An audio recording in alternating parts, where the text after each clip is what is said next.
മജ്ലിസാണല്ലോ, നിന്റെ ഖുർആൻ പഠിച്ച മക്കൾ ആദരിച്ച മജ്ലിസാണല്ലോ. ഇവിടെ വന്നിരുന്ന പടച്ചവനെ നിന്റെ സ്നേഹം ഞങ്ങൾക്ക് കിട്ടുമല്ലോ. എന്റെ പ്രിയപ്പെട്ടവര്, അള്ളാഹു ഒരു മനുഷ്യനെ സ്നേഹിച്ചു കഴിഞ്ഞാൽ പിന്നെ ജീവിതത്തിൽ ഒരു പ്രയാസമില്ലല്ലോ. എത്ര വലിയ പ്രതിസന്ധി വന്നാലും തകർന്നു പോകില്ലല്ലോ. അവൻ അള്ളാഹുവിന്റെ സഹായം കിട്ടുമല്ലോ. എല്ലാ വഴിയിലൂടെയും പടച്ച റബ്ബ് സഹായിക്കുമല്ലോ. പാപങ്ങൾ ചെയ്യാതെ നിനക്ക് രക്ഷപ്പെടാൻ കഴിയുമല്ലോ. ഒരാൾ അള്ളാഹു ഇഷ്ടപ്പെട്ടു കഴിഞ്ഞാൽ അവന്റെ കൈ അല്ലാഹു ആകുമല്ലോ, അവന്റെ കണ്ണല്ലാഹു ആകുമല്ലോ, അവന്റെ ചെവി അല്ലാഹു ആകുമല്ലോ, അവന്റെ കാലല്ലാഹു ആകുമല്ലോ. അവൻ അല്ലാഹുവിലേക്ക് നടന്നാൽ പടച്ചവൻ അവനിലേക്ക് ഓടി വരുമല്ലോ.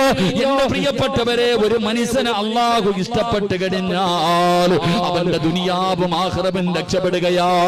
അതുകൊണ്ട് തവക്കൽതു അലല്ലാഹ് എന്ന് പറയുന്ന ഒരു നല്ല ഗുണം നിനക്കുണ്ടോ? ഒന്നാമത്തെ പ്രതിഫലം എന്ത്?